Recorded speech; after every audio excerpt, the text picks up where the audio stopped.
Hello everyone, welcome to today's news charter. Let's begin with the prelims practice question of the day. Take a look at this question. It is a question about the state of Manipur. Three statements are provided here, and they have asked how many of the above statement is or are incorrect. Let us look at the statements.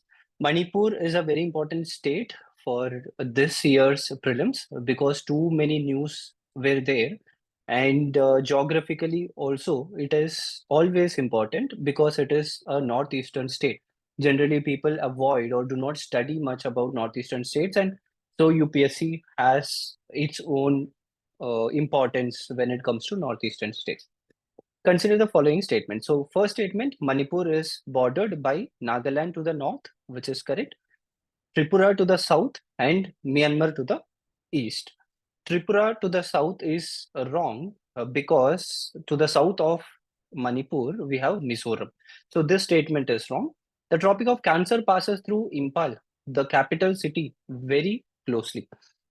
So this is again a wrong statement because Tropic of Cancer passes through 8 Indian states, and out of those 8 states, 2 states are from the northeastern part of India, and these 2 states are Tripura and Mizoram. Manipur does not come under the influence of Tropic of Cancer. Third statement, Manipur shares its borders with most number of states in northeast, which is wrong. It is Assam which shares border with most number of the states.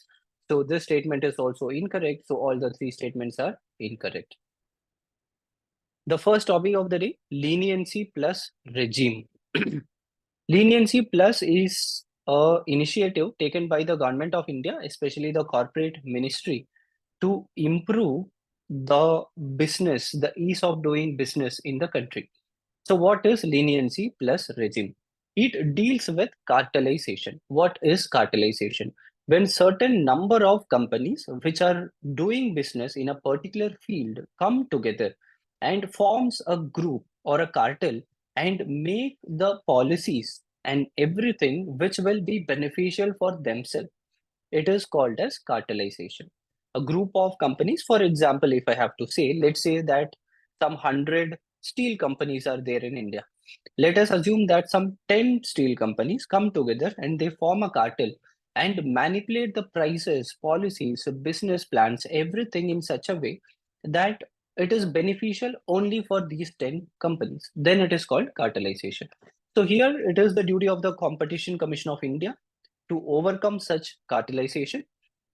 So what they have done is they have come up with a leniency plus regime. According to the leniency plus regime, if the Competition Commission of India is investigating any particular company or a group of companies for cartelization, and if these companies provide information about other cartels or other illegal practices that is going on in the economy, then the central government will have a lenient approach towards these companies.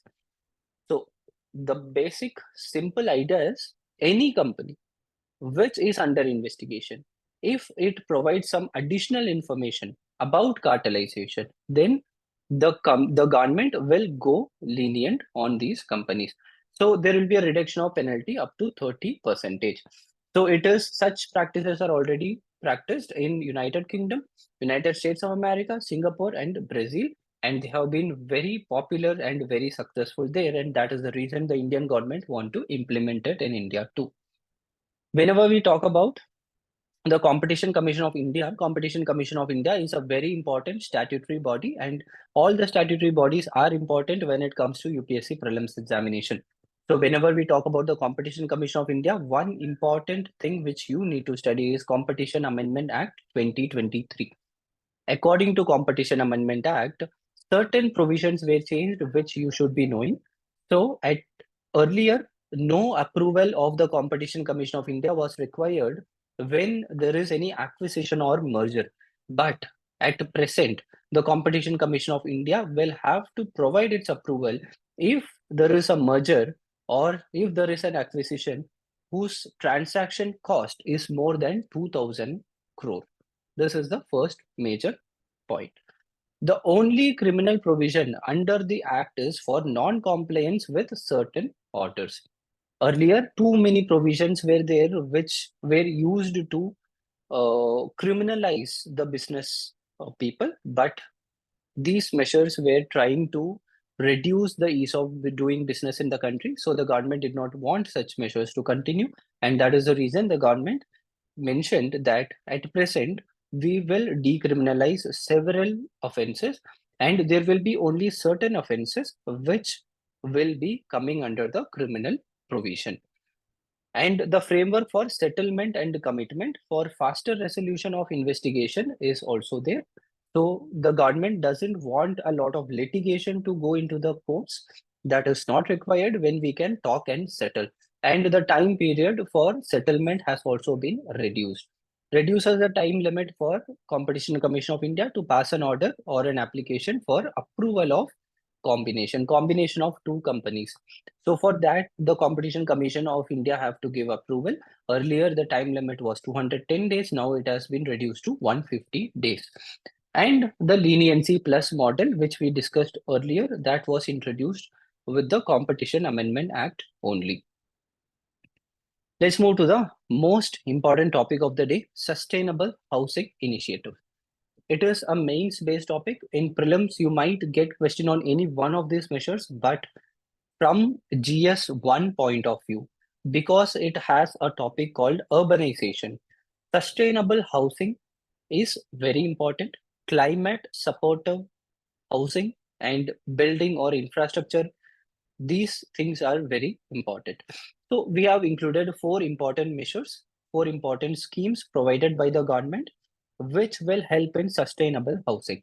The first one, Energy Conservation Building Code.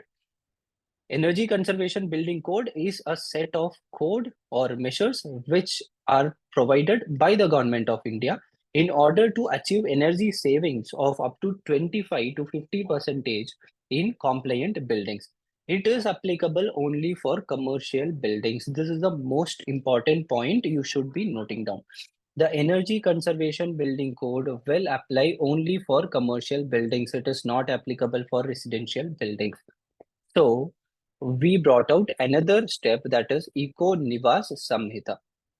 Eco Nivas Samhita provides energy conservation building code for residential buildings. Do not get confused here. This is how the questions will come.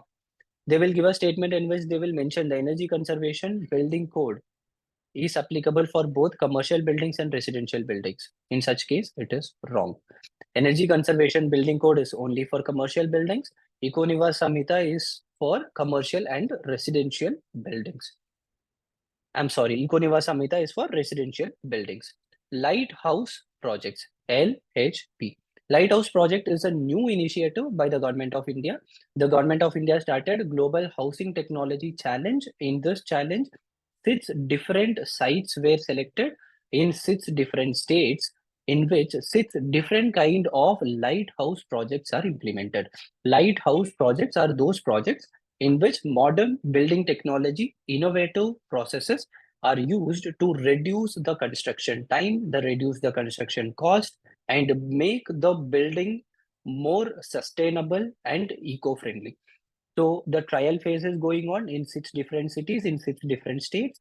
If these trials become successful, maybe in future the government will promote these technologies in day-to-day life also. Mivan technology. Mivan technology is another important technology where advanced aluminum formwork is used. Aluminum is a building light building metal which is used in aircrafts, in space industry, because of its lightweight and high durability.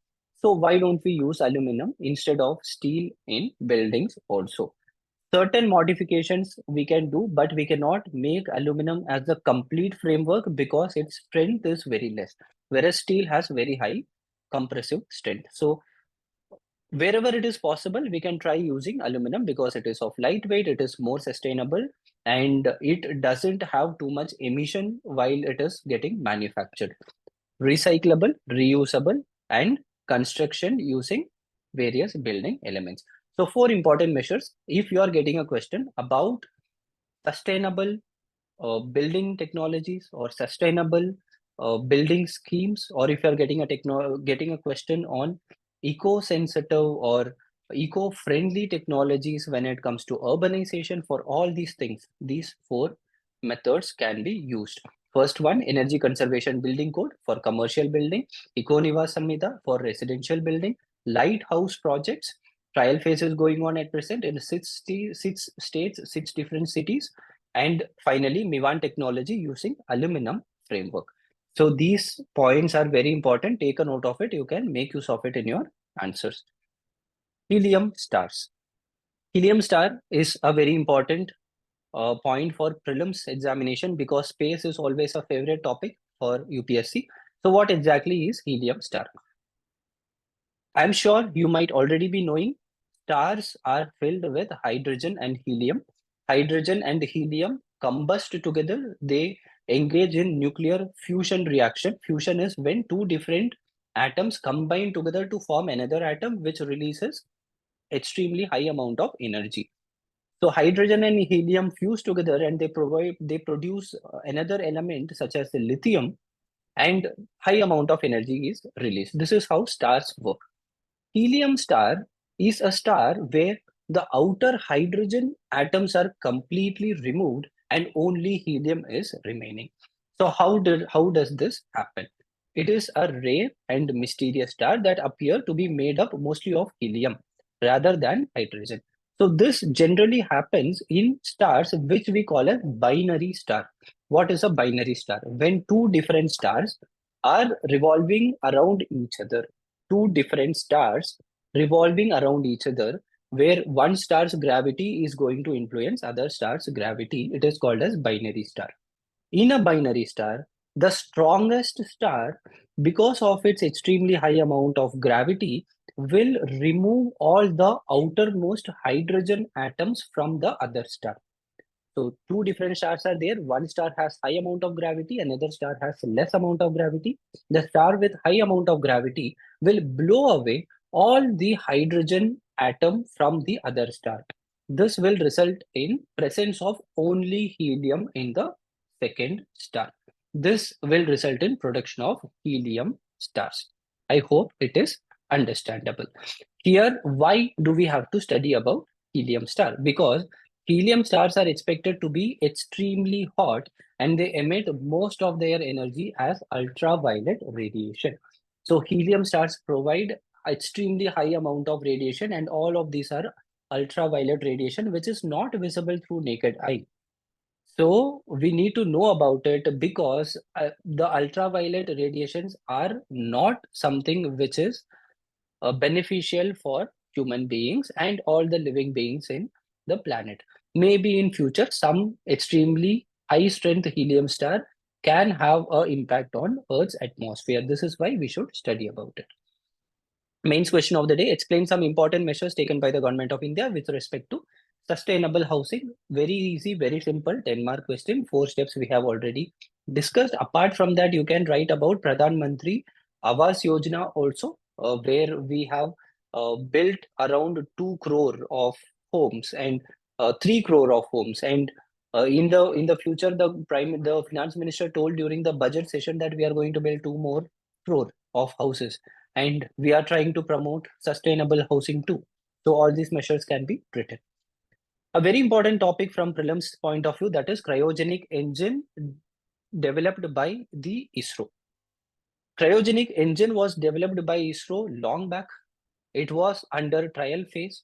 But CE20 is very important because CE20 is the cryogenic engine that is going to be used in Gaganyaan mission. Gaganyaan is India's mission to send a human being to the space for the first time. And it will be launched on LVM-3 launch vehicle. What is a cryogenic engine? Cryogenic engine uses cryogenic raw material. Cryogenic raw material are those materials with ultra low temperature, generally around minus 150 to 160 degrees Celsius. Extremely low temperature. So why do we use it? Extremely low temperature and extremely unstable also, but we still use it because it is of low temperature, but it can occupy the space which will be occupied by which earlier used to be occupied by very high dense material. So the density of these cryogenic materials are extremely low, because of which their mass is also very low. So that means weight reduction will happen. The rockets will have very less amount of weight, due to which it can travel to a very high distance at a very high velocity also. This is why cryogenic methods are very important. What is a cryogenic engine? The final stage. So for example, if three different stages are there, the first stage will be having solid fuel, the second stage will be having some kind of liquid fuel, maybe the third stage will have cryogenic fuel. So the cryogenic fuel is very important. It will be extremely beneficial for space technology. Cryogenic engine makes use of, usually, what is the raw material? Liquid oxygen, liquid hydrogen, and some other liquid materials are also there. Generally, these are used as propellants, which liquefy at minus 180 degrees Celsius, minus 250 degree Celsius respectively. It's the proper point is not important. All you need to know is the general temperature of these cryogenic objects are minus 150 degree to 160 degree. It can go up to 180, 150 or 250 also. That's not a big problem. Liquid propellants such as oxygen and hydrogen provide high amount of energy per unit mass. Very high amount of energy for very less amount of mass. So the mass of these objects, of these raw materials, are extremely less, due to which we will get extremely high amount of energy, which is beneficial for space exploration. The first successful flight occurred in 2014. So this point is very important. You might get a statement in which they will mention ISRO CE-20 is the first cryogenic engine in India. No, it is not correct. The first successful test flight happened in 2014 when ISRO launched GSLV DF rocket. So that was the first instance. This is not the first instance. So that will be all for today. All the best. Study well. Let's meet tomorrow.